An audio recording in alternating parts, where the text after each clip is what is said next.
김은경의 생생경제. 안녕하세요. 김은경입니다. 박근혜 정부 2기 경제팀을 이끌 경제부총리 후보 최경환 새누리당 의원은요, 이전부터 분배보다는 성장을 좀 더 강조를 해왔습니다. 역시나 부동산 규제를 완화하겠다는 카드부터 꺼내들었더군요. 그런데요, 박근혜 대통령이 대선에서 내걸었던 경제민주화, 어디로 숨어버렸을까요? 성장 못지않게 분배도 중요하다고 했던 분이 바로 이 박근혜 대통령이었는데, 숨어버린 경제민주화도 찾아주시기를 바랍니다. 또 숨어버린 것이 있습니다. 발행된 지 5년 된 5만 원권입니다. 환수율이 27%에 불과하다고 하는데 몇 해 전에 이 마늘밭에서 발견이 되기도 했었고, 또 어느 집 금고나 장롱 속에 숨어있는 것이 아닐까요? 돈이란 사실 돌고 돌아야 되는 것인데 심사임당과의 숨바꼭질이 이어지고 있습니다. 정홍원 국무총리가 사의를 표명한 지 55일째입니다. 그렇지만은 안대희 후보자가 스스로 사퇴한 이후에 문창극 국무총리 지명자의 진퇴 논란까지 이어지면서 전국에 얼어붙고 있습니다. 제대로 된 국무총리 후보자, 도대체 어디 숨어 있는 걸까요? 대통령도 궁금하겠지만 국민들도 정말 궁금합니다. 이런 인사참사가 반복이 된다면 국민의 신뢰와 기대도 점점 숨어버리겠죠? 김윤경이 뽑은 오늘의 생생 키워드, 숨답니다.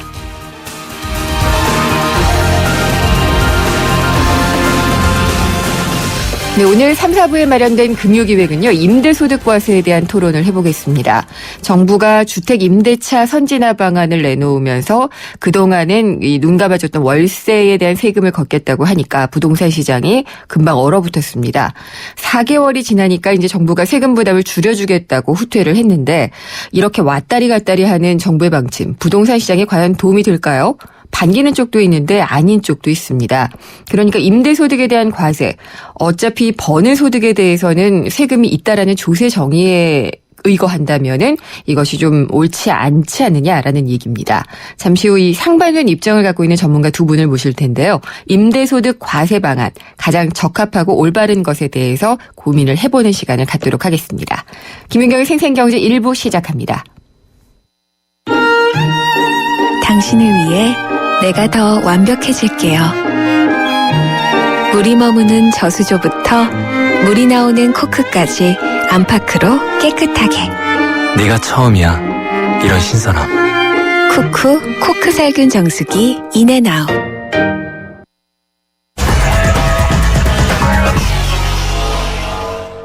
네, 오늘의 증시 알아보겠습니다. 신한금융투자의 곽상준 PB팀장이 연결돼 있습니다. 안녕하십니까? 네, 안녕하십니까. 곽상준입니다. 예, 금요일 증시는 어떻게 끝났나요? 네, 오늘 증시는 조금 우려감이 높아지는 수준으로 장이 좀 흔들리면서 마감되는 그런 흐름들을 보여줬는데요. 네. 오늘 아침에는 그렇게 큰 폭의 하락을 기록하지는 않았습니다. 그런데 이제 시간이 지나갈수록 낙폭이 커지면서 마감되는 그런 흐름들을 보여줬는데요. 오늘 거래소 종합주가지수는 1포인트 하락으로 시작을 했습니다만 계속적으로 지수가 밀리면서 마감 종가는 23.96포인트, 전일 대비 1.20% 상당히 큰 폭으로 빠지면서 1968.07포인트를 기록했습니다. 약 최근 한 달간의 그 지수의 총 변동 폭이 대략 한 40포인트 안에서 움직였다는 점을 감안해 보면 네. 오늘 하락이 굉장히 큰 하락이다 이렇게 볼 수 있겠는데요. 그런데요. 외국인들의 매도가 이런 그 하락의 주요 원인이 됐습니다. 오늘 거래소에서 외국인들은 4,557억을 팔았는데요. 지난 3월 14일 이후로 최대 물량을 시장에 내놓은 것이고, 그리고 5월 13일 이후로 최초로 이틀 연속 현물을 팔았다는 것이 오늘 시장 하락의 주요 원인이 되었습니다. 몇 가지 이렇게 하락하게 된 더 원인들이 있는데요. 일단 삼성전자와 그 삼성 지배그룹 관련 주식들이 주가가 좀 하락을 했습니다. 그러니까 네. 사실 지배구조 관련해서 주가가 올랐다는 것이 본질 가치이기 때문에 오른 것이라기보다도 기대 심리로 올랐는데요. 이 기대 심리가 빠져나가면서 주가가 떨어졌다 이렇게 볼 수 있는데, 그래서 이런 부메랑을 좀 얻어맞았다 이렇게 볼 수 있겠고요. 또 하나 이제 지수 영역이 컸던 삼성전자가 다른 종목보다는 조금 더 많이 빠지는 그런 흐름들을 보여주었는데, 이는 아무래도 스마트폰 쪽에서의 마진이 좀 꺾이면서 이제 발표가 될 2분기 실적이 전분기와 전년 대비로는 조금 어두울 것이다라는 전망을 들어서면서 네. 삼성전자가 지속적으로 빠지고 있습니다. 장중에 130만 원도 무너지는 그런 흐름을 보여주었는데요. 종가는 130만 1,000원에 마감됐습니다. 또 하나는 환율 문제도 있었죠. 1,020원이 깨졌다 1,020원을 환율이 회복하긴 했습니다. 오늘도 1원 90전 환율 상승하면서 달러 대비 1,020원 60전에 마감을 했는데요. 그럼에도 불구하고 좀 이런 그 환율에 대한 우려감이 커지면서 자동차 관련 주식들도 급락을 하는 모습이었습니다. 현대차 2.4%, 기아차 3.04% 하락하면서 이렇게 시장 하락을 더욱 키우는 모습을 보여줬는데요. 여기에 하나 더 최근에 유가 상승으로 인해서 그런 대로 괜찮은 모습을 보여주었던 정유주 그리고 화학주들도 하반기 실적이 회복될 것이다라는 기대감으로 좀 올랐었던 부분이 있었는데 최근에 중국 상하이 증시가 또다시 2,000포인트 근처까지 빠지면서 이런 부분들도 한꺼번에 무너지는 모습 보여주었습니다. 그래서 네. 대형주들이 대체적으로 약세를 보였고요. 이런 영향으로 시장이 하락폭이 좀 크게 나타났다 이렇게 볼 수 있습니다. 오늘 사실 중형주들은 보합권이었고 소형주들은 소폭 빠진 데 비해서 대형주가 약 1.5% 가까운 수준의 하락을 보여주면서 시장을 하락을 해줬고요. 코스닥 증시는 그런대로 잘 버텼습니다만 그 거래소의 종합 주가지수가 20포인트 이상 하락을 하게 되자 견디지 못하고 하락 마감했습니다. 0.1포인트, 네. 0.02% 하락한 536.69포인트로 장을 마감하는 모습이었습니다. 삼성전자 실적 발표가 언제로 예정돼 있죠? 예, 삼성전자 대체적으로 과거를 보면 분기가 끝나고 나서 대략 한 10일 안짝으로 실적 발표, 예비 발표를 먼저 7월 합니다. 10일에서 15일 뭐 이 정도 네네, 되겠네요. 그런 정도쯤에 하겠죠. 근데 네. 이제 지금쯤 되면 그 내부적으로는 대체적으로 그 실적에 대한 방향성이 가닥이 잡히기 때문에 네. 그리고 또 하나 굳이 실적까지 보지 않더라도 최근 삼성전자의 신제품의 판매 현황들을 보면 그리고 또 하나 삼성전자의 스마트폰 부품을 납품하는 기업들의 주가 흐름들을 보면 이번 삼성전자의 2분기 실적은 과거보다 좋기는 좀 어렵겠구나 하는 거 충분히 예상해 볼 수 있는 대목입니다. 대표적으로 네. 삼성전기같이 삼성전자의 납품하는 업체들의 주가가 최근에 많이 빠졌거든요. 그래서 이런 부분들이 마진율 하락에 대한 우려감을 키우면서 주가 빠졌습니다. 이렇게 되니까 주수가 얼마나 더 많이 빠질까 하는 고민들이 이제 많아지는데요. 그러게요. 예. 네. 일단 이렇게 말씀드리고 싶습니다. 조금 더 빠질 수는 있습니다만 네. 그렇다고 패닉에 빠지는 정도 수준, 그러니까 공포감에 심리적 공포감에 공황에 빠질 정도 정도는 수준은 아닐 아니다. 것이다라는 말씀드리고 싶은데요. 네. 왜냐하면 계속해서 꾸준히 한국의 기업들이 계속 적자를 키워가는 상황이 아니고 나쁘다고 해도 흑자 폭이 줄어드는 그런 수준 아니겠습니까? 알겠습니다. 그러니까 예. 장부 가치 영역은 계속해서 올라오고 있어요. 그러니까 네. 지수상으로는 한 1900쯤 내외에서 한국의 장부 가치가 형성되고 있는데요.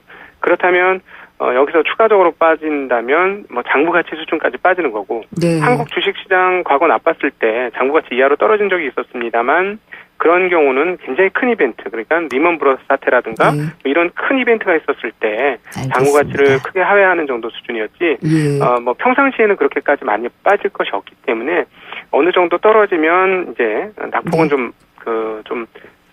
둔화되지 않겠느냐 알겠습니다. 이렇게 보여지고요. 예. 삼성전자만으로 봐도 네네. 여기까지 들어야지 될 것 같아요, 팀장님. 네, 죄송합니다. 예. 예. 감사합니다. 예, 고맙습니다. 신한금융투자의 곽상준 PB팀장이었습니다.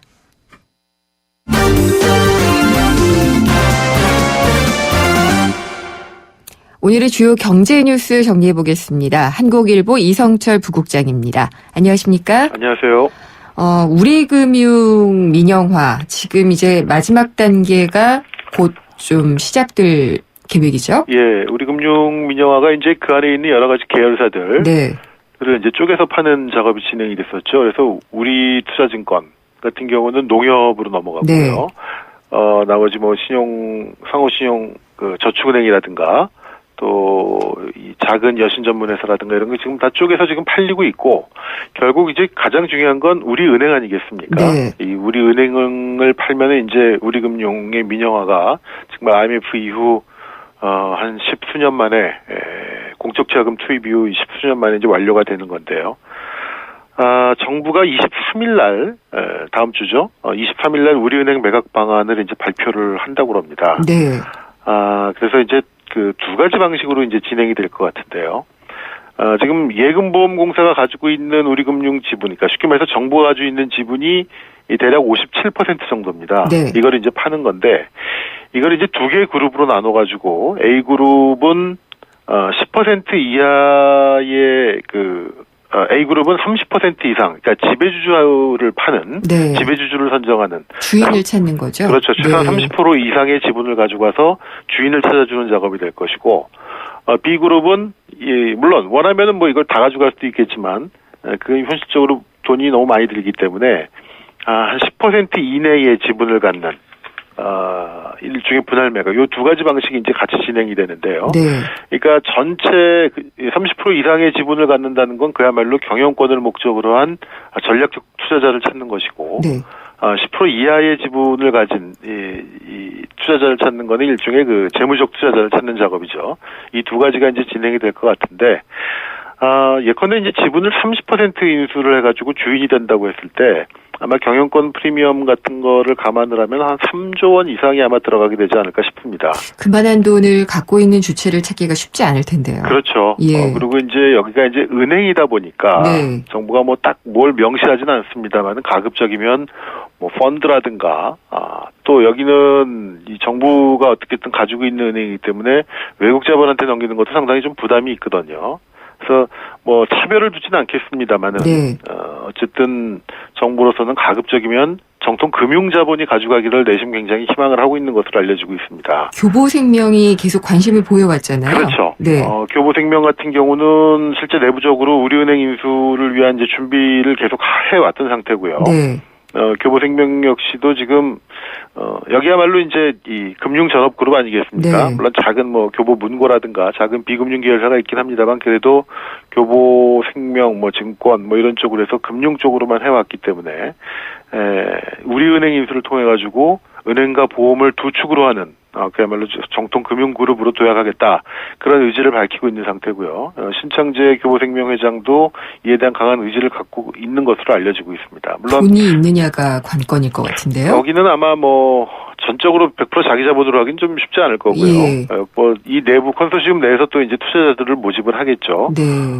뭐 경우에 따라서는 뭐 KB금융도 잠재적인 후보자 또 뭐 신한 뭐 이런 데도 있는데 네. 그래서 KB나 신한 같은 경우는 이미 은행 부분이 워낙 크기 때문에 그렇죠. 은행을 또 하나 이 거대 은행을 또 하나 사서 몸집을 불리는 게 과연 의미가 있느냐 이런 지적들이 나오고 있습니다.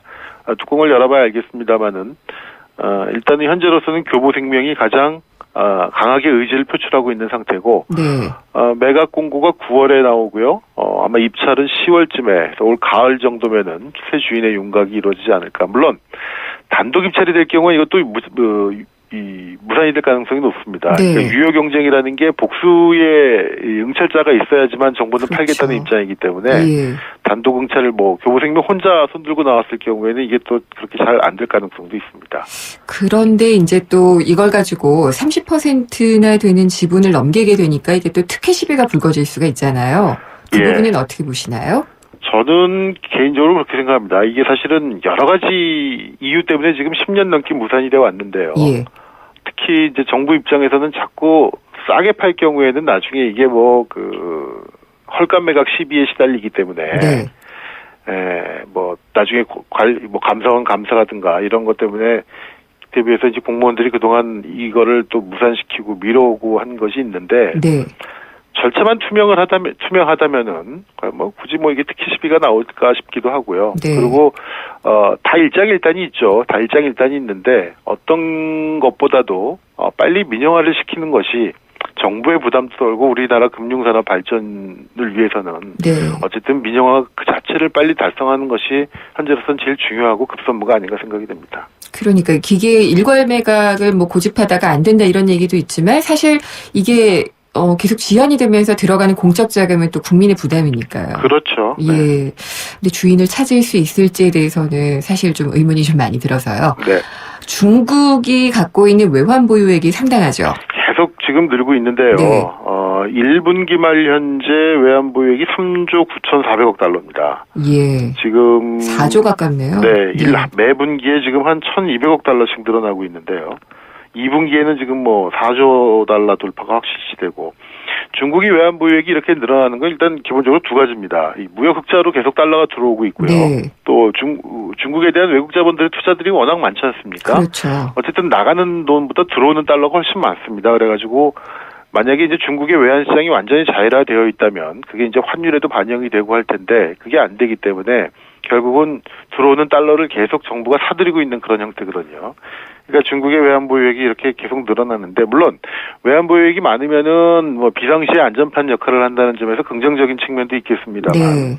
이 자체가 이 4조 달러에 달하는 거를 유지한다는 것 자체가 하나의 비용이거든요. 부담이죠. 예, 이거를 과연 어떻게 활용할 것이냐. 네. 대부분 중국 같은 경우에 미국 국채를 사놓고 있죠. 그래서 지금 사실은 미국의 가장 큰 최대 채권자가 중국입니다. 네. 근데 그게 수익률이 높은 것도 아니고, 그래서 중국 내에서도 과연 늘어나는 것이 과연 정말로 바람직한 것이냐.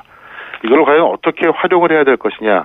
이런 부분에 대한 논란이 있다고 하는데 사실 이거에 비하면 우리나라는 이제 뭐 3천억 달러 넘고 이제 4천억 달러 쪽으로 가고 있는데 네. 그거 가지고도 이게 과연 적절하느냐 마느냐 너무 많다 논란이 얘기 있었지 나오죠. 않습니까? 예. 4조 달러니까 참 어마어마한 얘기죠. 수준이 달라요. 네. 통이 다른 것 같고요. 예, 오늘 여기까지 듣도록 하겠습니다. 네. 감사합니다. 한국일보 이성철 부국장이었습니다. 효주 언니, 타이어 공기압이 뭐야? 효주 언니, 얼라이먼트가 뭐야? 언니, 타이어도 보험이 있어? 언니, 윈터 타이어로 바꾸면 쓰던 타이어는? 릴렉스. 그냥 마음까지 맡길 수 있는 T스테이션 가서 스마트 케어 받아봐. 알아서 다 해줘. 한국 타이어. T스테이션. 한때 보리 하나로 콜라와 싸워 전설이 되신 분이 계셨지. 국내 최초 보리탄 산업료로 콜라의 아성을 흔들었던 맥콜. 다 전설을 맛보리 맥콜. 생생경제 1부 함께 하셨습니다. 잠시 후 2부에서는요. 일단 경제 신간을 보려고 하는데 요즘 화제가 되고 있죠. 시골 빵집에서 자본론을 굽다라는 책의 내용을 살펴보겠고요. 영화로 보는 경제 영화관에서는 영화 노예 12년을 소개를 해드리겠습니다. 잠시 후 2부에서 뵙겠습니다. 안녕하세요. 도박 중독 예방을 위해서 노력하는 개그맨 황기순입니다. 저는 요즘 도박 중독을 예방하기 위해 강연을 다니는데요. 지금도 우리 주위에는 많은 사람들이 도박 문제로 고통을 받고 있습니다. 본인이나 가족이 그런 고통 속에 있다면 24시간 상담 전화 1336을 눌러보세요. 전문가들로부터 도움을 받는 희망의 빛 상담 전화입니다. 도박 문제 전문가와 상담하세요. 국번 없이 1336. 예방부터 치유까지 24시간 상담으로 도움을 드립니다. 이 캠페인은 사행산업통합감독위원회와 한국도박문제관리센터가 함께합니다. YTN Hops English Debating Championship.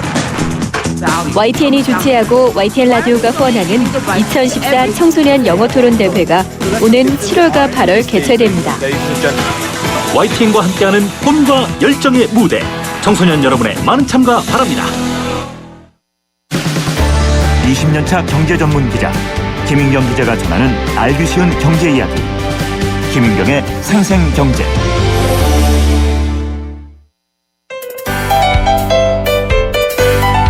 알쏭달쏭 경제상식 퀴즈.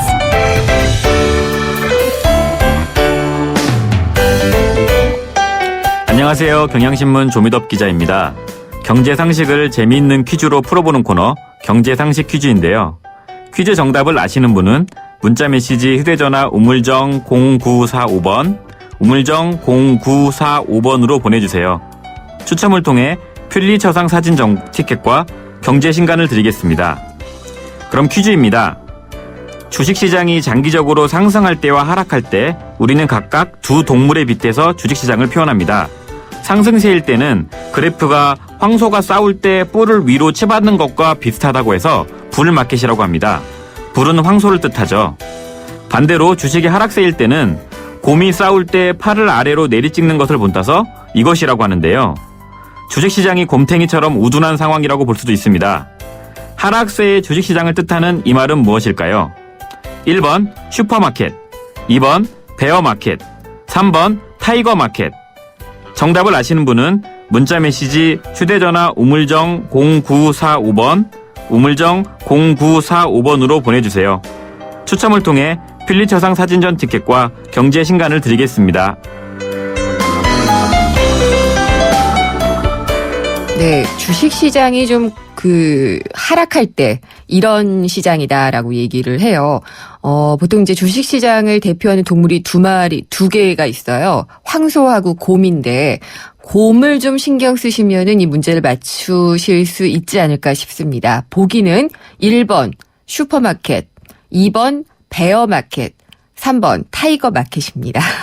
너무 쉽지 않나요? 이렇게 들으니까 다 맞추실 것 같은데, 이 생생경제 퀴즈 힌트를 들으시고 맞춰주시기를 바랍니다. 정답 보내주시면은요, 그의 최고의 뉴스에 관한 이야기, 퓰리처상 사진전 4인 가족 관람권, 그리고 오늘 소개해드릴 경제신간 시골빵집에서 자본론을 굽다를 보내드리겠습니다. 정답은 오늘 방송 끝나기 전까지요, YTN 라디오의 앱 예스를 통해서 남겨주셔도 되고, 문자는 휴대전화 우물정의 0945번, 트위터는 YTN_이코노미, 페이스북도 있습니다. YTN 라디오 이코노미로 들어오시면 되고요. 웹사이트로 남겨주셔도 됩니다. 저는 광고 듣고 돌아오겠습니다.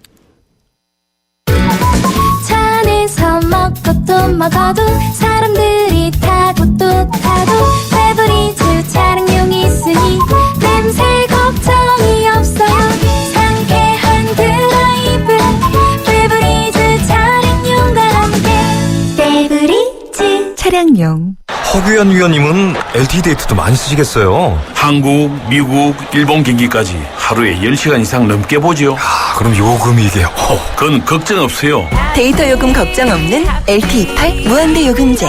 요금제도 역시 U+. Follow me, U+, LTE8. 자세한 사항은 홈페이지 참조. 들어갑니다. 골프존 마켓 2014 골프 대전. 선착순 타임세일에 2월 상품은 369만원 균일가로, 롯데카드 50만원 이상 결제 시 최대 7만원 추가 할인까지. 부담 없이 골프용품 장만할 찬스예요. 6월 13일부터 30일까지 자세한 내용은 매장에 문의. 골프존 마켓. 내비 따라서 가는데 왜 이렇게 막히는 거야? 답답해하지 말고 실시간 교통정보가 반영되는 올레 내비하세요. 그래, 올레 내비로 바꾸니까 막힘없이 쭉. 올레 내비? 지금 통신사 관계없이 무료로 다운받으세요. 올레. 김윤경의 생생경제. Sempre una risposta a tutto. Se voglio fare contento, Totò. Ora ti conto una cosa.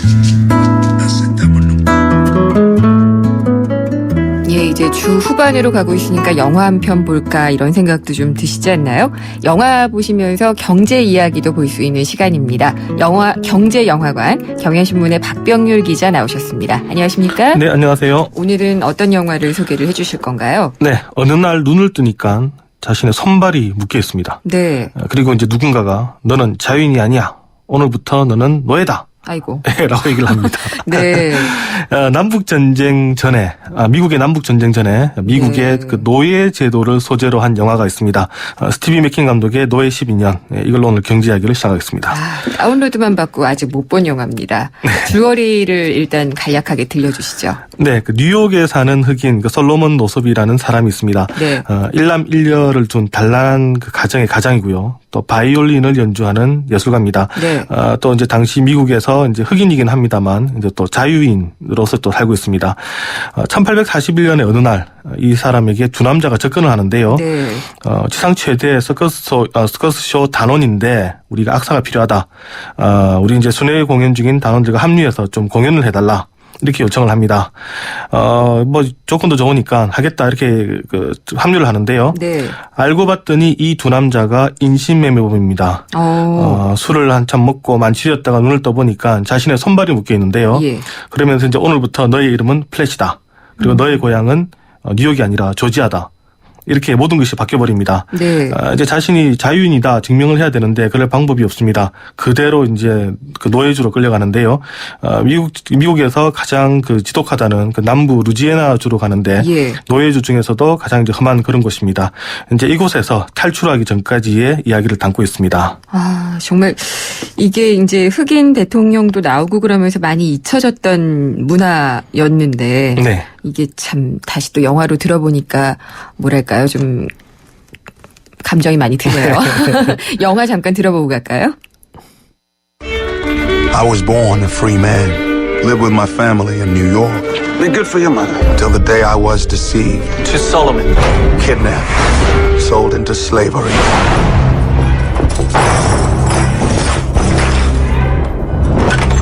Well, boy, how you feel now? My name is Solomon North. I'm a free man. And you have no right whatsoever to detain me. You're no free man. You're nothing but a Georgia runaway. Went down to the river Jordan. And that servant shall be beaten with many stripes. That's scripture. Days ago, I was with my family in my home. Now you tell me all is lost. If you want to survive, do and say as little as possible. My soul arising. But I don't want to survive. For the year when I want to live.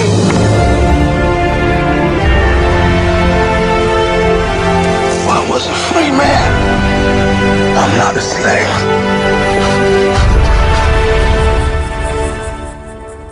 네, 슬레이브 막 노예 이런 예. 단어가 나오고 프리맨, 자유인 이런 예, 얘기가 난 자유인으로 태어났다. 네. 들리죠? 예. 그 뭐 예전에 오프라 윈프리가 나왔던 컬러 퍼플 이 영화도 좀 생각이 나고 굉장히 고생을 하잖아요. 네. 미드 어렸을 적에 본 뿌리. 맞습니다. 뭐 이런 거 떠올라요. 예. 인신매매가 참 많았었죠, 그때도. 예, 이게 이제 그 미국 남북 전쟁이 1860년에 벌어집니다. 이 영화의 배경은 그보다 20년 전인 40년대. 예, 1840년대인데 사실 이때부터도 이제 미국에서는 노예 이제 수입이 금지가 됩니다. 네. 그래서 이제 그러다 보니까 미국 내 이제 자유주에서는 자유주에 사는 흑인들을 납치해서 일단 노예주로 파는 이런 이제 인신매매가 성행하는데요. 여기에 대한 이제 그 이야기입니다. 그럼 남쪽에 가서 목화 많이 따고 그러잖아요. 그렇죠. 여기서도 그런가요? 네, 뭐 납치가 되어가지고 원래 이제 이 노섭도 예술가인데 바이올린을 켜는 예술가입니다만 결국 이제 납치를 당해서 가는 게 이제 목화를 따고 또 여러 가지 허드렛 일을 합니다.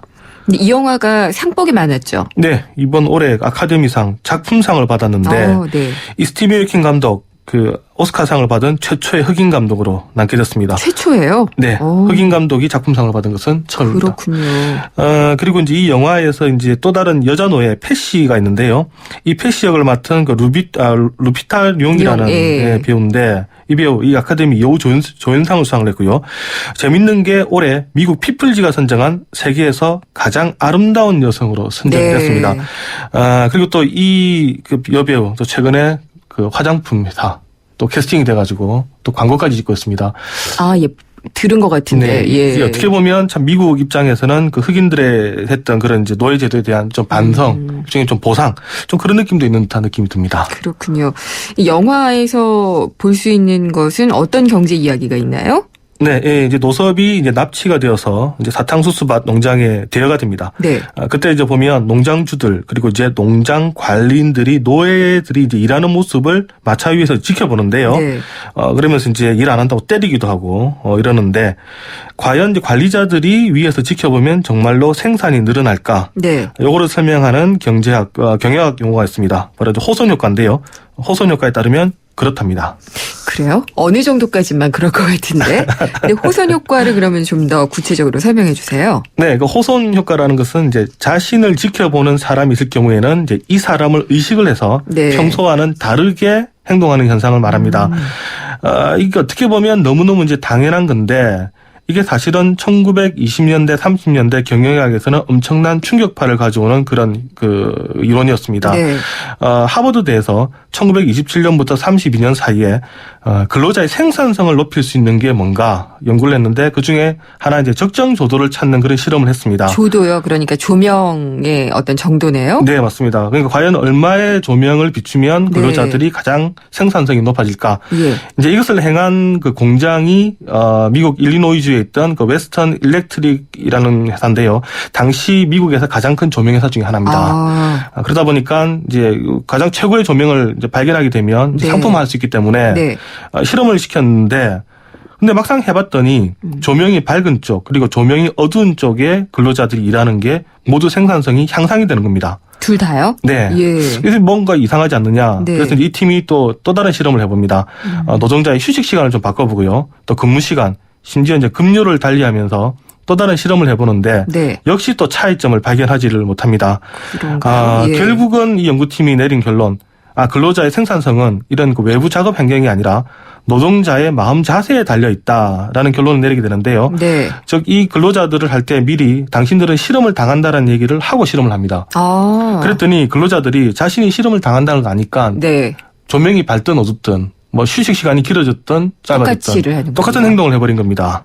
이런 게 처음으로 그때 당시에 발견이 됐습니다. 이 스탠포드대 감옥 실험 뭐 이런 거 생각나기도 하네요. 근데 이렇다면은 당연히 조직 관리를 막 강제적으로 좀 하게 될 것 같고 그러면은 좀 근로자 입장에서는 악영향을 받지 않았을까 싶어요. 근데 이제 이 당시에 이게 왜 그 경영학에서 큰 충격을 줬냐면 네. 이런 실험 전에는 모든 것은 과학적으로 관리가 될 수 있다가 경영학의 가장 큰 화두였습니다. 네. 테일러의 그 과학적 관리 방법 그리고 이제 앙리피올의 그 기능적 경영론이라는 게 있는데요. 예. 이게 1910년대 그 한참 산업이 만들어지기 시작할 때 ABC로 이렇게 통해졌던 경영학 방법입니다. 네. 그리고 이제 이런 것들이 연결이 돼서 그 유명한 그 포드의 그 컨베이어 시스템까지 가는데요. 당시의 경영주들은 시스템을 분업화시키고 네. 적재적소에 배치만 시키면 생산성이 올라간다. 여기 인간은 없다고 봤습니다. 그렇군요. 네, 인간은 그냥 거기서 일하는 존재일 뿐이다라고 생각했는데 마침내 인간이 중요하구나라는 것을 깨닫게 되는 네. 이 호소 효과의 영향이 큽니다. 그래서 이제 뭐 사람의 마음을 잡아야 된다. 예. 그리고 이제 이런 생산성을 높일 때는 결국 사람이 중요하다는 식으로 네. 연구 결과가 바뀌게 되는 그런 결정적인 계기가 바로 이런 호소 효과가 되는 겁니다. 그 남북 전쟁 같은 경우에도 경제 전쟁이었다 이런 말이 좀 있잖아요. 네, 맞습니다. 우리가 볼 때는 노예를 해방시킨 선한 전쟁이다. 네. 사실 우리 학교 시간엔 그래 배웠는데요. 하지만 미국 경제학계에서는 다릅니다. 이 북부와 남부 간의 경제 싸움이다. 네. 이렇게 정의를 내야 되는데요. 즉 그 당시에 북부의 같은 경우는 이제 공업화가 된 네. 그런 지역입니다. 그러다 보니까 노예 제도가 별로 필요가 없었습니다. 네. 이 근로자만 있으면 되는데 노예제도 같은 경우는 먹여주고 재워줘야 되기 때문에 오히려 부담이 더 큽니다. 그래서 차라리 노예제를 없애자 이랬던 네. 거고요.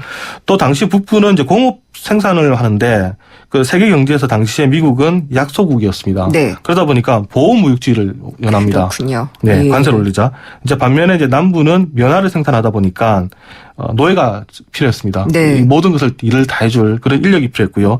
또 이제 또 자유무역주의를 요구를 했습니다. 네. 왜냐하면 당시에 남부는 면화 판매는 또 세계 최고였기 때문에 자유롭게 하자 이렇게 됐던 예. 겁니다. 대부분의 전쟁의 계기는 경제가 아닌가라는 생각을 다시 한번 해보게 되네요. 오늘 호선 효과와 남북 전쟁 이야기 잘 들었습니다. 감사합니다. 네, 감사합니다. 경향신문의 박병률 기자였습니다.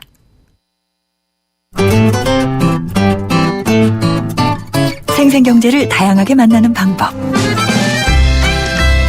YTN 라디오 앱 예스와 웹사이트 김윤경의 생생경제 또는 트위터 YTN_이코노미로 실시간 듣기와 다시 듣기를 하실 수 있고 방송 내용에 대한 문의와 의견을 주실 수 있습니다.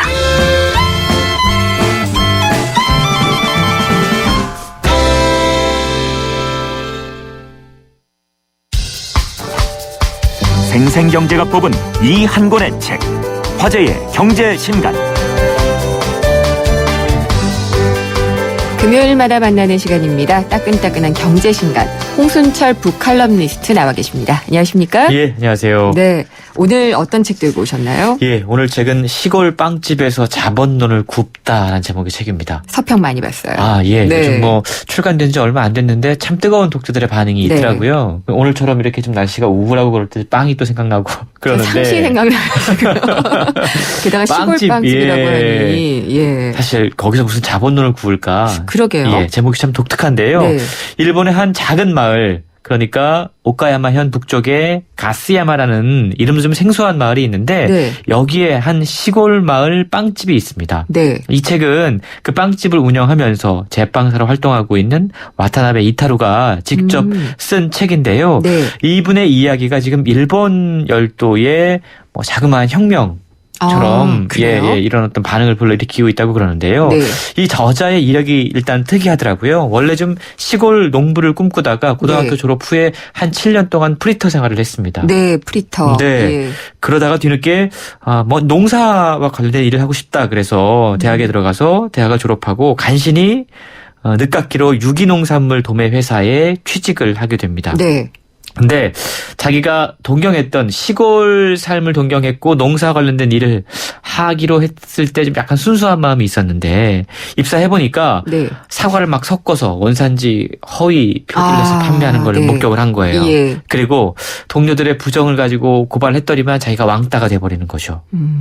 뒷돈 거래를 하는 회사의 염증을과 회의를 느꼈다고 네. 그럽니다. 그리고 막상 회사에 들어가 보니까 온갖 아쉬운 소리로 호시탐탐 남의 지갑을 노려야 되는 그 현실. 네. 그리고 남의 불행이 자신의 행복이 되는 그 자본주의 세계의 회의를 느끼게 됩니다. 네. 그래서 야, 나는 직장 생활 어울리지 않는 것 같다. 내가 한번 소박하지만 정직한 내 사업을 한번 해보자. 빵집인가요? 예, 그래서 시작한 게 빵집이라고 그럽니다. 근데 이제 제목이 너무 낭만적이에요. 시골 빵집에서 자본론을 굽다인데 자본주의가 사실 뭐 최선이잖아요. 그렇죠. 지금으로서는 그렇죠. 최선으로 우리가 받아들이고 있는데 이 자본주의에 반대를 하는 건지 그러면 네. 시골에 가야 되는 건지 막 이런 약간의 제가 반감도 듭니다. 사실 자본론이라고 하는 건 네. 좌파들의 교과서처럼 그렇죠. 예, 마르크스의 자본론이죠. 네. 그러니까 이 책을 통해서 마르크스의 자본론을 약간 다르게 좀 해석하는 현대적으로 소개하고 있는 책인데요. 네.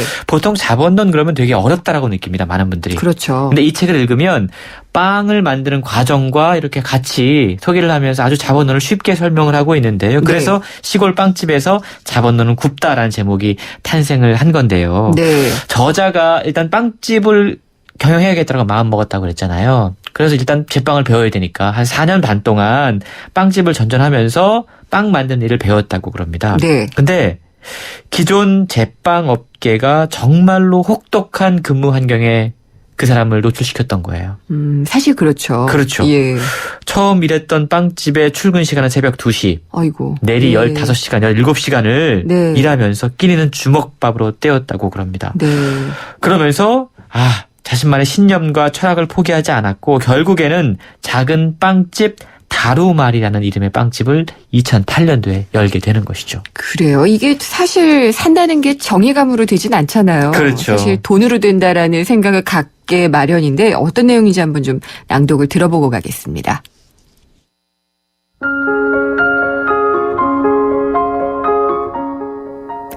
우리 가게의 경영 이념은 이윤을 남기지 않기다. 처음부터 그럴 생각은 아니었지만 빵을 만드는데 없어서는 안 되는 균의 목소리에 귀를 기울이다 보니 어느새 그런 희한한 빵집이 되어 있었다. 그 과정에서 나는 그 균들이 들려주는 목소리가 지금으로부터 150년 전의 인물인 마르크스의 목소리와 닮았다는 사실을 깨닫기 시작했다. 썩는다, 부패한다라는 것은 자연의 섭리다. 따라서 부패하지 않는다는 것은 자연의 섭리에 반한 현상이다. 그런데도 절대 부패하지 않고 오히려 점점 늘어나는 것이 돈이다. 돈의 그 같은 부자연스러움이 작아도 진짜인 것으로부터 우리를 멀어지게 한다. 이런 진리를 깨달은 우리 부부는 돈도 부패하게 하고 경제도 부패하게 하면서 지역사회와 함께 살아가는 중이다. 이런 움직임이 소리 없이 확산되고 있다.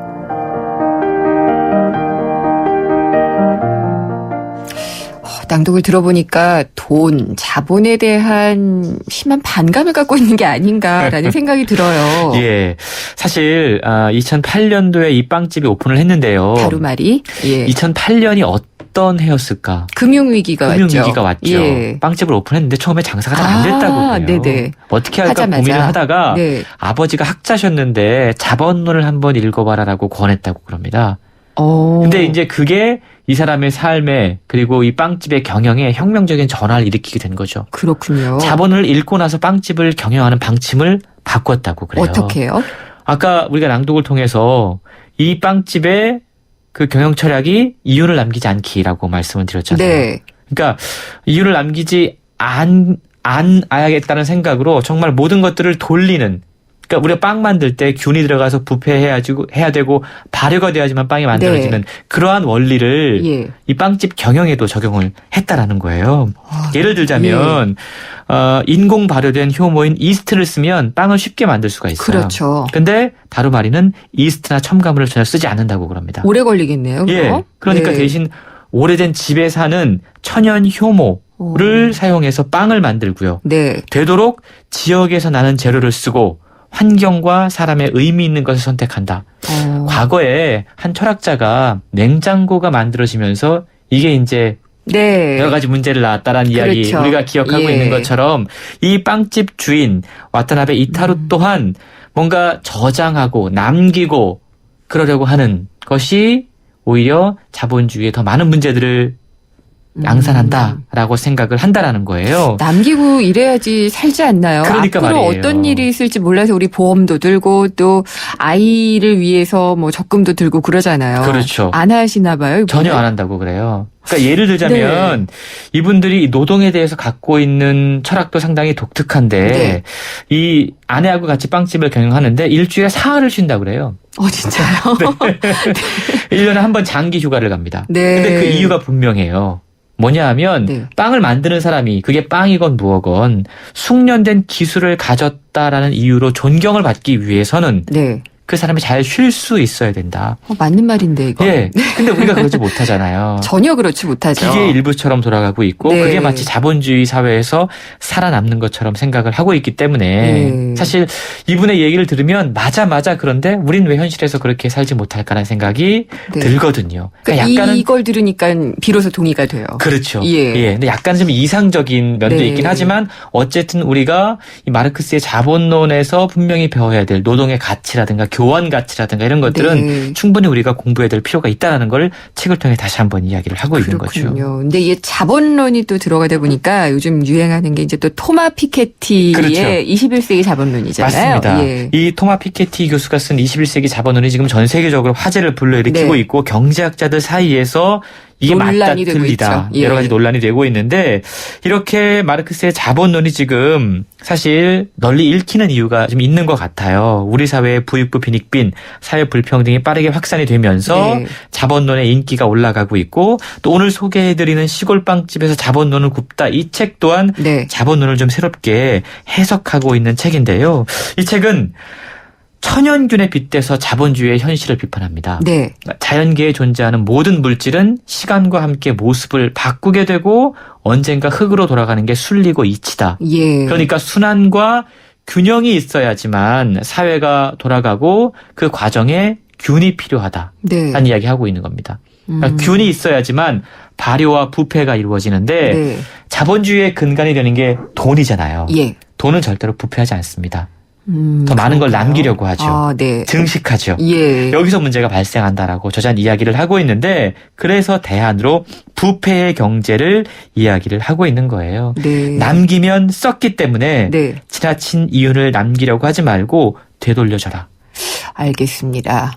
뭔가 큰 깨달음이 있기는 한데 공부를 좀 해봐야 될 것 같아요. 오늘 여기까지 듣도록 하겠습니다. 감사합니다. 고맙습니다. 홍순철 북칼럼니스트였습니다. 더 스펙타클하게 돌아왔다. 쉐보레 러브 패밀리 페스티벌. 쉐보레 전시장에서 이벤트 참여 시 선착순 8,000장의 트랜스포머4 영화 티켓을 쉐보레 구매 시 스파크 최대 3년 무이자 할부. 말리부, 캡티바, 올란도 최대 3년 1.9% 할부. 홈페이지 또는 전시장 방문 6월 30일까지. Chevrolet, find new roads. 잘생겼다 우리 모두 잘생겼다 잘생긴데 무슨 이유 필요한가요 기죽지마 힘을 내봐 그대로도 잘생겼어 챙겨줘서 고마워요 잘생겼다 황대역 ATA SK텔레콤 G3를 가장 멋지게 꾸미는 법. 그냥 둬. 버튼 없는 바디에 메탈릭 스킨. 꾸미지 않아도 멋진 디자인. 심플, 그 새로운 스마트. LG G3. 33프로님이 보내주셨네요. 히어로빠, 카스라이트 모델이잖아요. 카스라이트 한 박스만 보내주세요. 뿌잉뿌잉. 자, 노래 띄워드립니다. 안 돼. 다 내 거야.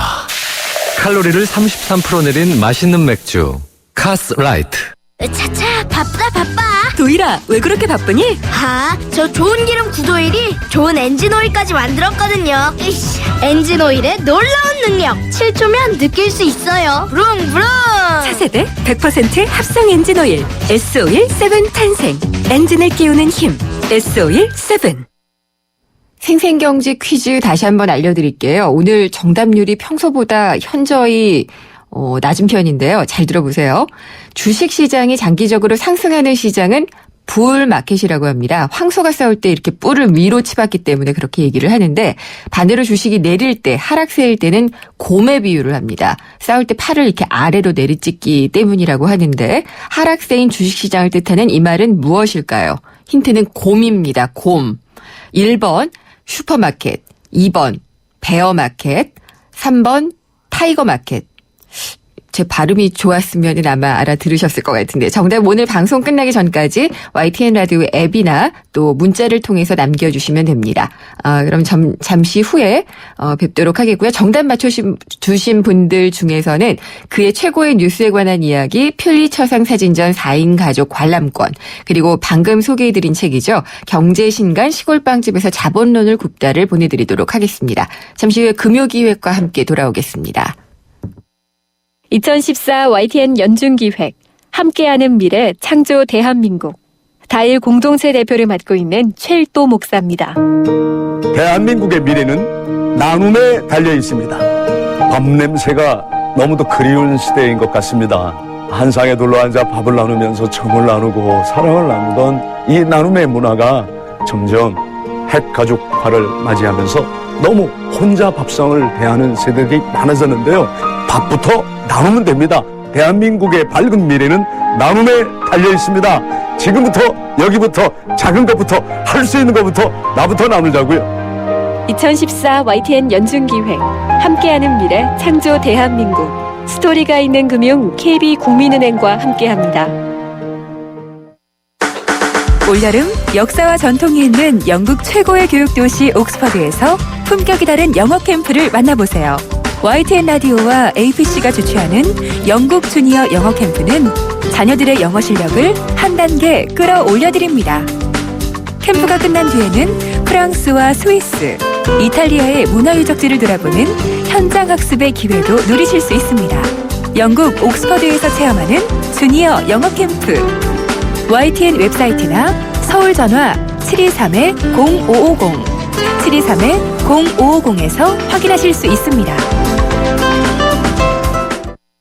YTN News FM 날씨와 교통정보입니다. 지금 전북 일부 지역에 약하게 비가 내리고 있는데요. 오늘 저녁부터는 그 밖에 내륙 곳곳에도 비가 내릴 것으로 보입니다. 퇴근길에 우산 꼭 준비하시는 게 좋겠고요. 또 제주도에는 밤 늦게부터 장맛비가 다시 시작되겠습니다. 지금 내리는 비 주말이 내일까지 이어집니다. 내륙 곳곳에 비 내일 아침까지 이어지는 곳이 있겠고요. 장마전선이 조금 더 북상하면서 남해안과 제주도에 내일 장맛비가 오락가락할 것으로 보입니다. 비의 양은 내일까지 제주도에 5에서 30mm, 중부와 전북 내륙 그리고 경북에는 5에서 20, 전남 남해안과 경남은 5mm 안팎이 되겠습니다. 내일은 비가 내리면서 서울 낮 기온 26도에 머무는 등 오늘보다 한결 더위가 덜할 것으로 보입니다. 날씨 정보였고요. 이어서 도로 상황 전해드립니다. 네, 오후 시간이 지날수록 조금씩 이동량이 늘고 있는데요. 동부간선도로 외곽 쪽으로 의정부 쪽으로는 작업 구간도 있습니다. 장안교 부근에 작업을 하고 있는데 큰 정체는 아니지만 작업 구간을 중심으로 잠깐 속도를 늦추고 있고요. 이후로 월계일교에서 창동교 구간도 서행으로 지나고 있습니다. 반대쪽으로는 노원교에서 월계일교까지 시속 20-30km 정도로 지나고 있고요. 북부간선도로가 도심 쪽으로는 정체가 대부분 풀렸고요. 반대쪽으로 목동나들목에서 구리 시계까지 속도를 줄이고 있습니다.